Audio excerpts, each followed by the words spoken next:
Assalamualaikum warahmatullahi wabarakatuh. Salam sejahtera buat kita semuanya. Jumpa kembali bersama saya di channel Darak Tuni. Saya mahasiswa pasca sarjana UIN Fatmawati Soekarno, semester genap, Prodi Pendidikan Agama Islam. Sahabat insan akademis yang berbahagia, pada kesempatan kali ini saya akan mempresentasikan tentang sosiologi pendidikan. Adapun materi yang akan saya sampaikan pada channel kali ini yaitu tentang proses sosial dan sosialisasi atau interaksi sosial. Nah, sahabat insan akademis yang berbahagia, sebelum kita membahas tentang proses sosial dan sosialisasi, tentunya kita harus mengetahui terlebih dahulu apa yang dimaksud dengan sosiologi itu sendiri, karena takutnya kita nggak nyambung dengan membahas yang lebih lanjut.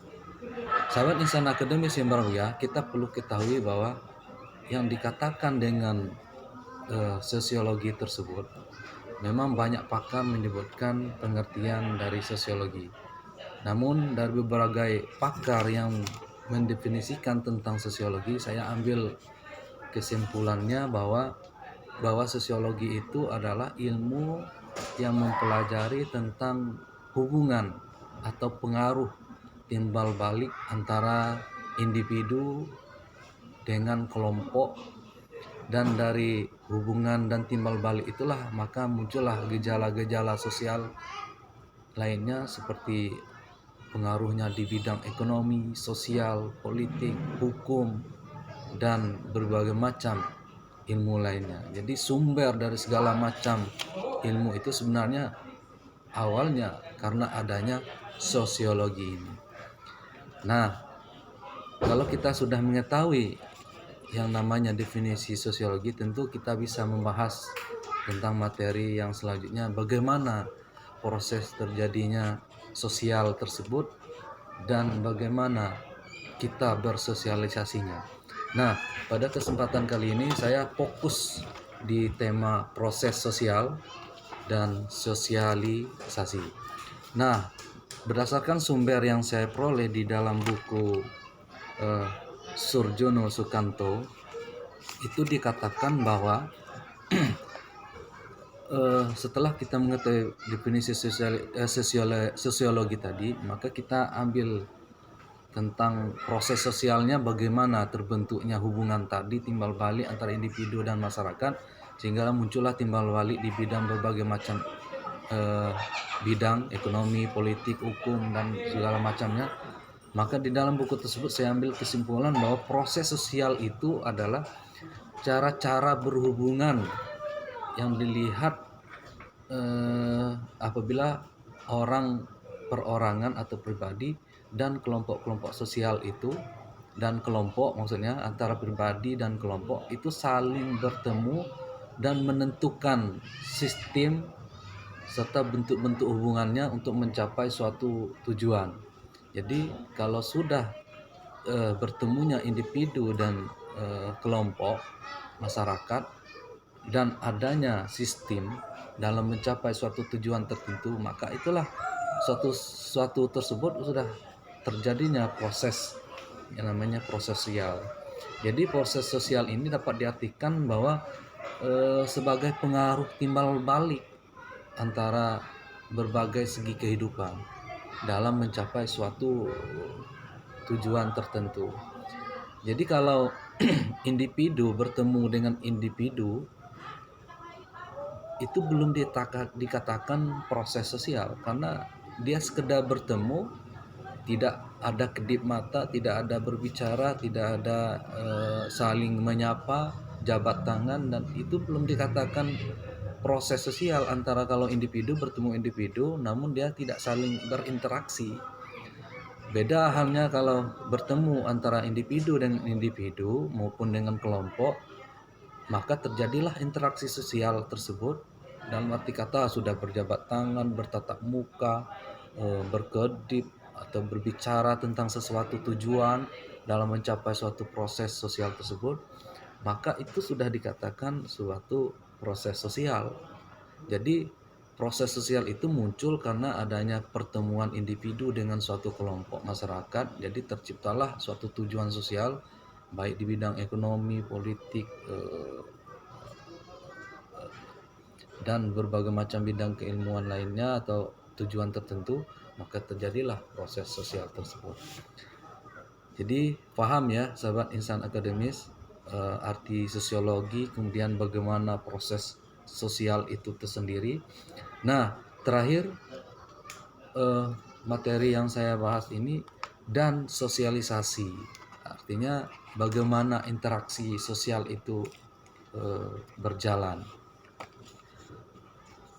Nah, kita bisa melihat di layar yang saya tampilkan, itu bisa kita lihat sendiri ya, pengertian sosialisasi secara luas ya. Pengertian sosialisasi itu suatu proses interaksi dan pembelajaran yang dilakukan seseorang manusia sejak lahir hingga hayatnya di dalam suatu budaya masyarakat. Itu yang pengertian sosiologi secara luas. Jadi proses interaksi individu dalam kehidupannya itu sejak lahir sampai hayatnya di dalam suatu budaya masyarakat. Itu secara luasnya ya. Namun kita bisa melihat juga sosialisasi itu secara sempit. Secara sempit itu kalau diartikan itu sebuah proses pembelajaran dari manusia atau individu agar dapat mengenali lingkungannya yang kelak yang akan ia hidupi itu, baik lingkungan fisik maupun lingkungan sosial. Jadi secara sempit itu sebatas secara lingkungan dia saja. Namun kalau kita lihat secara lebih luas tadi, itu sudah mencapai bagaimana membentuk suatu budaya masyarakat. Ini lebih luas lagi itu. Nah, secara umum pengertian sosiologi itu adalah suatu proses belajar mengajar dalam berperilaku di masyarakat. Itu secara umumnya. Nah, itu yang kita dapat peroleh dari dari Gramedia ya, blog Gramedia yang saya ambilkan. Nah, terakhir, bagaimana sosialisasi itu bisa terjadi? Nah, sahabat insan akademis yang berbahagia, jadi bagaimana sosialisasi atau interaksi sosial itu terjadi? Dari berbagai sumber saya ambil kesimpulan bahwa sosialisasi atau interaksi sosial itu bisa terjadi karena adanya beberapa syarat. Jadi timbulnya sebuah sosialisasi atau interaksi tersebut, yaitu yang pertama adanya kontak sosial atau sosial kontak. Jadi kalau tidak ada kontak sosial atau sosial kontak, itu tidak bisa terjadinya sosialisasi. Jadi adanya pertemuan kontak antara individu dengan individu, kelompok dengan kelompok dalam mencapai suatu tujuan. Maka itu dikatakan dengan sosialisasi atau interaksi sosial. Kemudian yang kedua, selain adanya kontak sosial, itu harus adanya komunikasi. Jadi kalaupun pertemuan antara individu dengan individu atau kelompok dengan kelompok, kalau tidak adanya komunikasi, maka tidak ada munculnya interaksi sosial atau sosialisasi tersebut.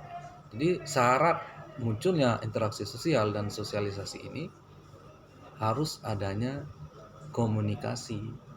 Jadi ada dua syarat inilah yang saya ambil kesimpulan bahwa sosialisasi atau interaksi sosial bisa terjadi itu karena adanya pertama kontak sosial dan yang kedua adanya komunikasi. Inilah yang perlu kita pahami tentang proses sosial dan sosialisasi. Nah, terakhir sahabat insan akademis yang berbahagia, dalam berinteraksi sosial dan sosialisasi tentunya ada kepentingan di sana, ada tujuan yang ingin dicapai dalam berinteraksi sosial atau bersosialisasi. Dari berbagai sumber saya peroleh bahwa interaksi sosial atau sosialisasi ini itu banyak tujuan yang akan diperoleh. Tentunya harus ada contoh, harus ada tujuan yang bisa bidang ekonomi, politik, hukum, eksak gitu ya. Jadi di sana perlu adanya hal yang kita lengkapi di sana. Bisa jadi akomodasinya, asimilasinya, akulturasinya, kemudian adanya persaingan. Jadi kalau tidak adanya persaingan maka tidak ada muncul satu perkembangan sosial.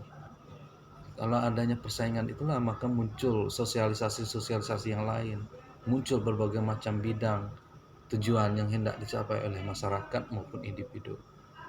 Nah, sahabat Insan Akademis, saya rasa selain itu juga tentu adanya oposisi. Jadi kalau adanya oposisi tentu adanya muncul persaingan tadi. Kemudian sosialisasi atau interaksi sosial itu bisa muncul ya karena adanya kerjasama tadi, kerjasama. Jadi artinya ada tujuan yang hendak dicapai tersebut. Ya, itulah yang saya bahas tentang proses sosial dan sosialisasi. Semoga sahabat Insan Akademis semuanya bisa mengerti bagaimana pengertian sosiologi tersebut dan bagaimana proses sosial di masyarakat dan bagaimana proses sosialisasi itu atau interaksi sosial itu bisa terjalin. Demikian sahabat Insan Akademis yang berbahagia. Semoga bermanfaat apa yang saya sampaikan. Terima kasih atas semua dukungan dari sahabat semua. Semoga menambah hazanah ilmu pengetahuan kita tentang sosiologi pendidikan, khususnya di dunia pendidikan. Terima kasih. Banyak maaf. Dan karena momen ini momen lebaran, saya mengucapkan minal aizin wal faidin, mohon maaf lahir batin untuk sahabat Insan Akademis semuanya. Terima kasih. Wassalamualaikum warahmatullahi wabarakatuh.